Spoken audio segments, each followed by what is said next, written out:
Olá, seja bem-vindo à oficina de gamificação na administração pública que faz parte do FAEL, Fórum Acadêmico de Estudos Lúdicos.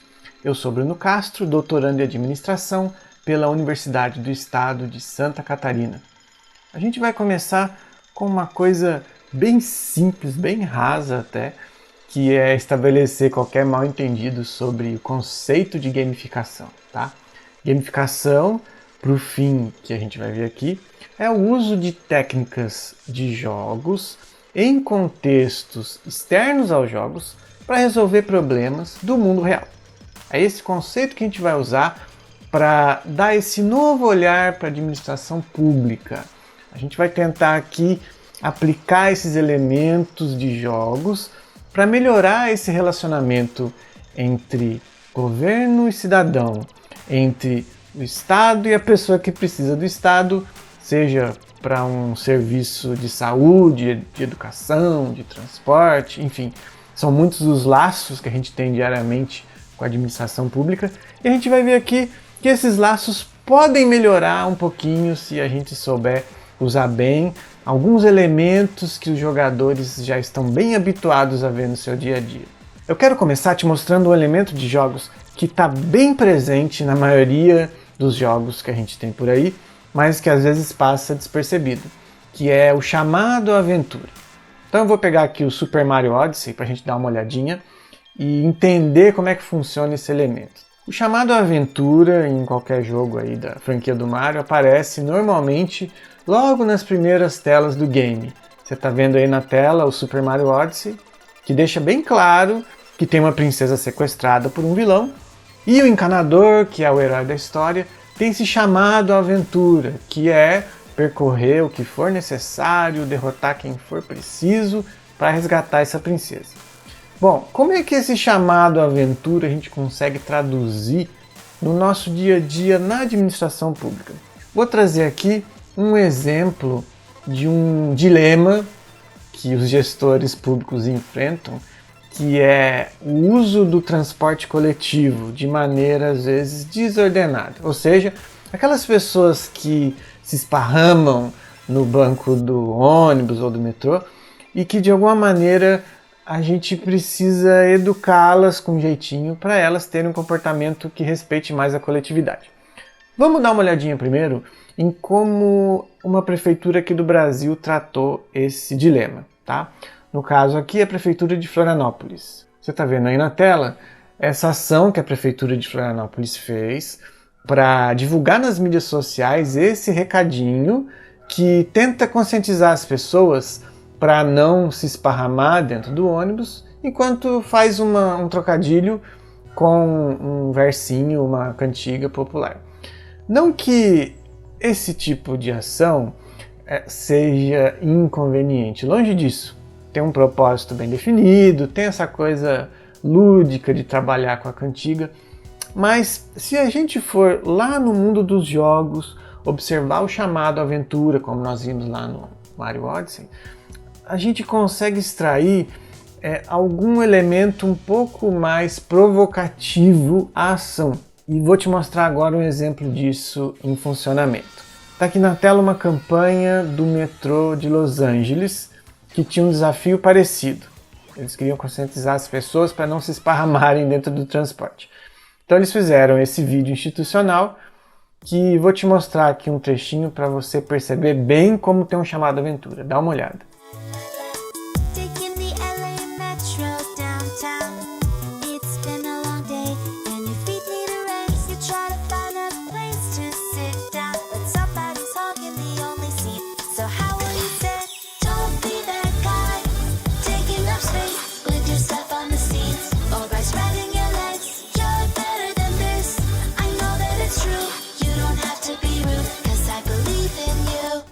Você percebeu aí um apelo à tomada de ação com base numa espécie de aventura que essa super-heroína está enfrentando aí no dia a dia?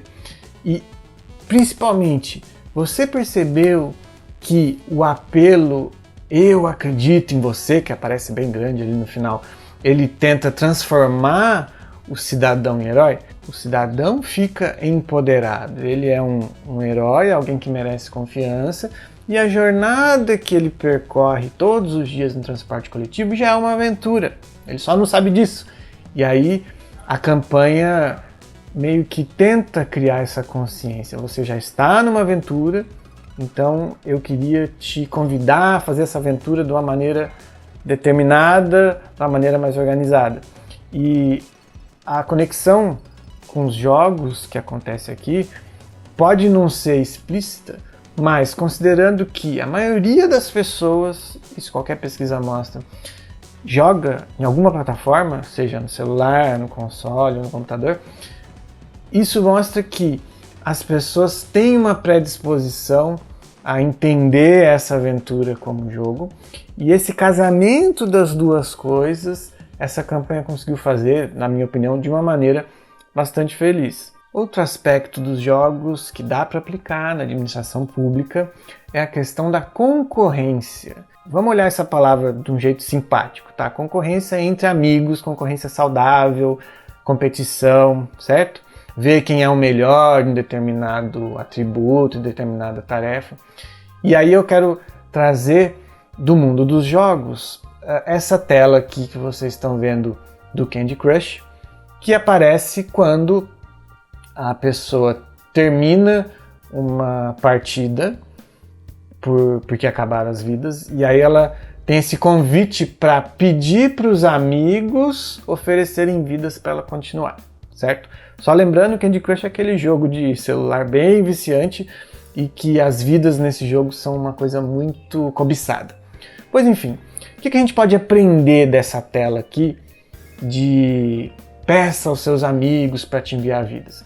Que os jogos costumam se aproveitar desse comportamento de coletivo, de pessoas jogando juntas ou jogando o mesmo jogo e falando umas para as outras, para estimular ainda mais essa interação.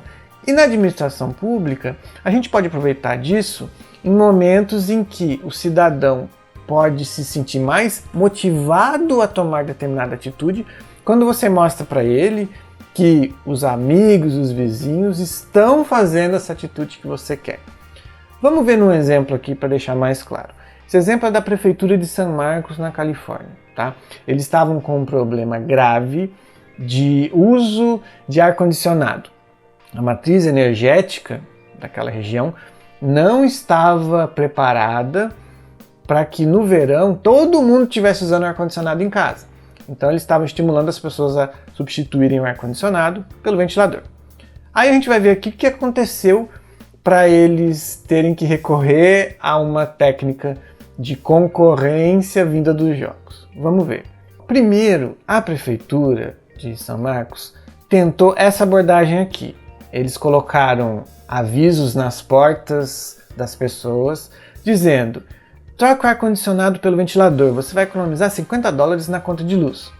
O resultado dessa ação foi uma redução de 3% no consumo, que ainda estava muito abaixo da meta. Então eles resolveram mudar um pouquinho a abordagem, e aí passaram a colocar nas portas dos cidadãos um cartazinho como esse aqui: troque o ar-condicionado pelo ventilador e evite a emissão de 120 kg de gases causadores do efeito estufa.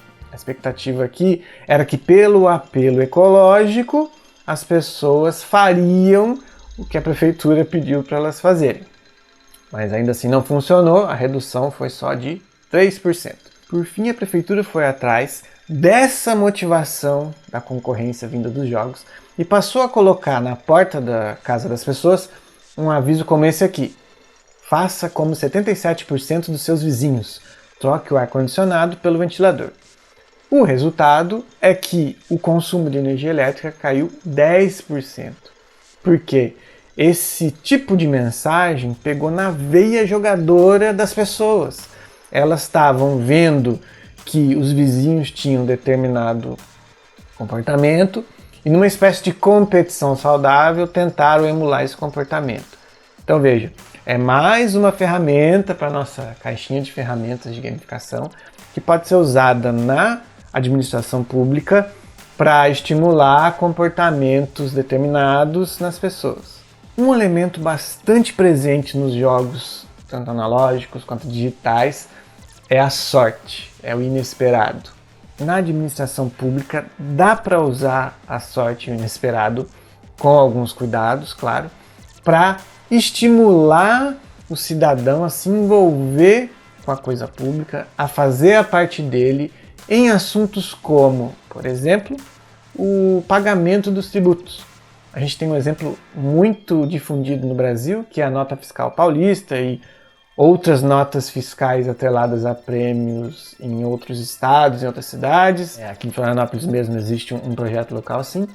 E isso não é de hoje que é tentado, tá? Já faz alguns anos que em Taiwan a administração pública começou a trocar as notas fiscais por bilhetes de loteria, porque ali existia um problema de sonegação de imposto enorme. O resultado dessa ação que fizeram lá, colocando sorteios, premiando as pessoas conforme elas pediam as notas fiscais, foi um aumento de arrecadação de 75%. Isso mostra para nós que o comportamento de jogador de ir atrás de sorteios é bastante recorrente e deixa as pessoas muito motivadas a fazer mais e mais aquele determinado hábito que está atrelado ao sorteio. A próxima ferramenta de gamificação aplicada à administração pública que eu quero mostrar aqui é a criatividade, o estímulo à criatividade. A gente, no mundo dos jogos, observa isso em títulos como Minecraft, que dão uma liberdade enorme para o jogador criar seus universos lá dentro, suas narrativas. E isso aplicando para o serviço público, a gente pode entender como um convite que se pode fazer às pessoas para transformar o espaço público com ideias próprias, com contribuições próprias, de uma maneira que cause aquela massagem no ego quando a pessoa vê a própria obra na frente de todos os outros cidadãos. Vamos olhar o exemplo que eu trouxe aqui para deixar mais claro. Essas imagens aí são de um projeto do metrô de Londres, que estava enfrentando um problema que era o excesso do uso da escada rolante, tornando as pessoas obesas e tal. Qual foi a ideia aqui, usando o conceito de criatividade que a gente viu lá no caso do Minecraft? Foi pintar as escadas convencionais de alvenaria com as cores de um piano, colocar um circuito nesses degraus e fazer as pessoas subirem tocando música. Evidentemente, era muito mais divertido subir tocando música pela escada tradicional do que ficar parado ali na escada rolante, que é monótona e contribui para a obesidade. Resultado que isso deu: 66% de aumento no uso da escada convencional. Olha, se você ainda precisava de algum número para validar o uso da gamificação na administração pública, pega esse aqui de exemplo, porque é uma coisa gritante. Um último aspecto dos jogos que podemos usar na gamificação da administração pública, que eu quero mostrar aqui, é o aspecto do medo de perdas. E aqui a gente tem que fazer uma ressalva, que trabalhar com medo de uma maneira inescrupulosa é terrível em qualquer lugar, seja nos jogos, na administração privada, na pública ou na vida em geral. Então, com muita cautela que a gente vai ver isso aqui, tá? A gente está falando de medo no sentido de receio de você perder uma oportunidade única, tá? E nos jogos isso acontece em ocasiões como essa aqui. Novamente estamos vendo o Mario, só que dessa vez, né, o Super Mario Bros. Original de 1985, que tem algumas caixinhas dessas com ponto de interrogação em lugares estratégicos que forçam o jogador a procurar o caminho até essa caixinha para ele não perder a chance de ganhar alguma coisa que está ali escondida. Essa espécie de fixação para a pessoa não perder algo com algum tato, alguma parcimônia, dá para usar na administração pública. Vamos dar uma olhadinha no exemplo da Holanda. Lá existe uma modalidade de loteria que tem uma maneira de participação bem peculiar. Como funciona essa loteria na Holanda? Você cadastra o seu CEP e o seu CEP é o seu bilhete de loteria. Simples assim, você não escolhe um número, o número já está lá, é o número do CEP onde você mora. E por que essa loteria trabalha com essa questão do receio de perdas? Porque quando rodam o sorteio e sai sorteado lá o CEP da sua casa, todo mundo da sua rua, ou seja, todo mundo com aquele mesmo CEP, divide o prêmio. Então, o medo de perda que acontece é naquela pessoa que não colocou o número dela para concorrer daquela vez. Então, normalmente ela vai pensar assim: eu vou inscrever meu CEP porque já pensou se o meu vizinho ganha e eu não? Eu não quero perder essa oportunidade única. Então veja, aqui tem até uma intersecção com aquele outro gatilho que a gente viu da concorrência, né? Então aqui está até aparecendo um caráter híbrido dos projetos de gamificação, que é a possibilidade de mesclar diferentes aspectos dos jogos numa mesma ação. O fato é que essa loteria de CEP da Holanda, em um ano, ela consegue arrecadar 300 milhões de euros, mostrando, mais uma vez, que em termos numéricos, a gamificação na administração pública dá sim bastante resultado. Bom, pessoal, era isso que eu tinha para mostrar. Agradeço pela atenção de vocês. Vai aparecer aqui meu e-mail, caso alguém queira fazer contato. E espero que vocês aproveitem todo o conteúdo do FAEL, as oficinas, as apresentações. E a gente se vê no próximo vídeo, tá bom? Um abraço e até a próxima. Tchau!